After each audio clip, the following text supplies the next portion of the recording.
안녕하세요. C본 갤러리 같이 보고 있어요. 이번 영상에서는 페어 그리드를 볼 텐데요. 이 페어 그리드는 페어 플롯하고 거의 비슷해요. 근데 페어 플롯하고 약간의 차이점이 있는데요. 일단 먼저 페어 플롯을 보도록 할게요. 이 페어 플롯은 이제 X축하고 Y축 같은 변수를 비교를 하도록 해놨어요. 그래서 이제 대각선에는 자기 자신이 표시가 돼서 자기 자신을 이렇게 density를 표시를 하도록 했는데요. 여기 맨 왼쪽에 있는 왼쪽 하단에 있는 이 그래프 보시게 되면은 세팔 랭스와 페탈 위스를 비교를 하도록 했어요.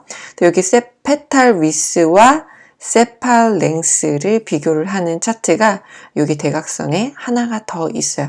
그래서 두 개씩 세트로 그 같은 그래프가 그려지게 되는데요. 여기 갤러리에 가서 보시게 되면은 여기 페어 그리드 플롯에서 이 대각선을 기준으로 이렇게 같은 데이터 페탈 위스와 세팔 랭스 페탈 위스와 세팔 랭스 이렇게 다른 그래프로 표시를 하도록 설정을 했어요.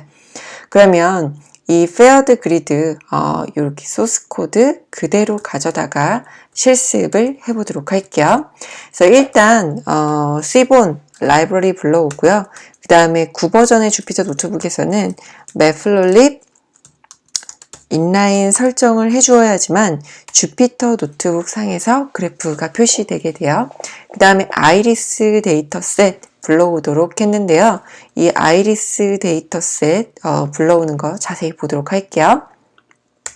그래서 df.head로 미리 보기를 해보면요.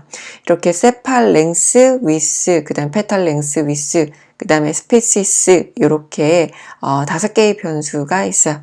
그래서 여기 세팔 랭스부터 페탈 위스까지는 이제 수치형 데이터예요. 그래서 이 4개의 수치형 데이터를 여기 페어 그리드를 사용을 해서 똑같이 한번 그려보도록 할게요. 그래서 여기 예제에 있는 소스 코드 직접 돌려보기에 앞서서 일단 sns.페어 그리드를 그려보도록 할게요. 그래서 df 넣고요. 그 다음에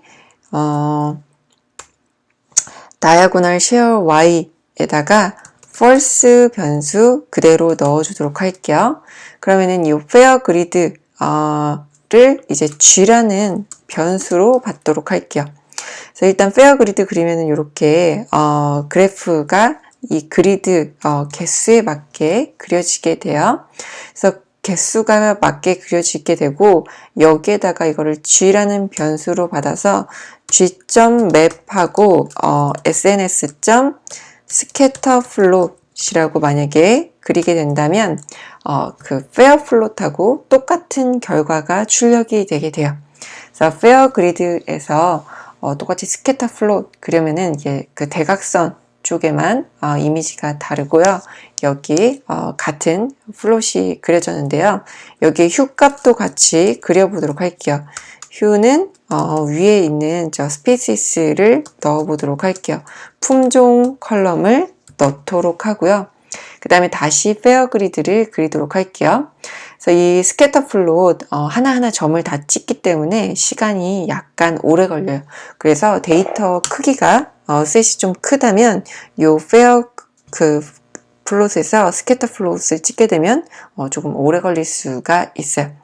그 다음에 여기 예제에 있는 것처럼 맵 로어, 어퍼, 다이어고널 따로 설정을 해주도록 했어요. 그래서 일단 G.map 다이어고널 부터 설정을 해보도록 할게요.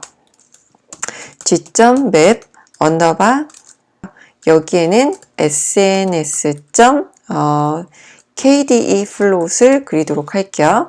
그래서 KDE 플롯 그리면은 이제 대각선에다가는 저 X축, Y축에 있는 변수에 따라서 이 밀도 함수를 그리게 돼요.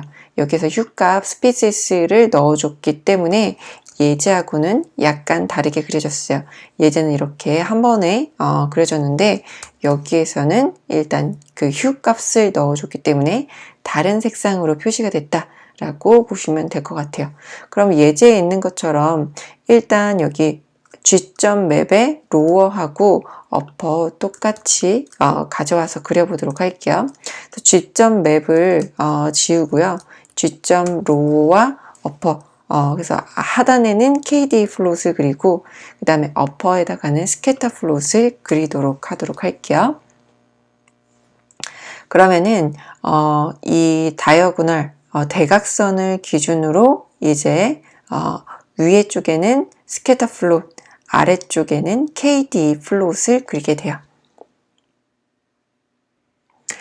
네, 그래서 지금 그래프가 그려졌는데요. 이 위쪽에는 스캐터 플롯 그려졌고 아래쪽에는 KD 플롯으로 그려졌어요. 그래서 보시게 되면은 이 대각선 쪽에 세팔 랭스와 페탈 위스 보게 되면은 여기 산점도로 표시한 요 값들을 밀도를 통해서 마치 우리가 지도에서 볼 때 산의 높이, 등고선을 표현한다든지 바다의 깊이를 표현할 때 표현한 것처럼 이렇게 밀도를 표현한 거를 확인을 해 보실 수가 있어요. 그 다음에 대각선 쪽에는 자기 자신을 표시를 하고 있어요.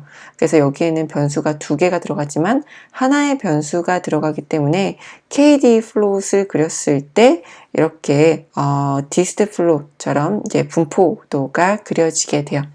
그러면은 예제에 있는 것도 똑같이 한번 그려보도록 할게요. 예제에 있는 거는 휴 값을 표현하지 않도록 했어요. 그래서 휴 값을 표현하지 않고 단일 색상으로 이렇게 그래프를 그리도록 표시를 했어요. 그 다음에 단일 색상으로 그릴 때는 이렇게 다른 색상으로 그릴 때는 이 KD 플롯이 개별적으로 그려지게 되는데 여기에서는 밀도가 합쳐져서 그려지게 된다. 품종이 세 개가 합쳐져서 그려졌어요. 그래서 여기에서 이제 페어 그리드 그려봤는데요. 페어 플롯하고 비교를 해서 그려봤어요. 그래서 페어 플롯 같은 경우에는 거의 똑같은 그래프예요. 그런데 페어 플롯은 이제 두 개의 세트가 겹쳐져서 그려지게 되는데 그걸 보완해서 이제 페어 그리드 그리게 되면은 이제 두 개의 그래프로 이제 다르게 표현할 수 있다라는 게 이 페어 그리드로 KD 플롯 밀도를 표현을 했을 때 장점일 것 같아요. 그다음에 그 페어 그리드는 이렇게 밀도 함수뿐만 아니라 여기 다른 여러 가지 그래프 다변수를 시각화하는데 사용을 하실 수가 있어요. 네, 그 다른 그래프 시각화하는 것도 다른 영상 같이 참고해 주시면 좋을 것 같아요. 네, 감사합니다.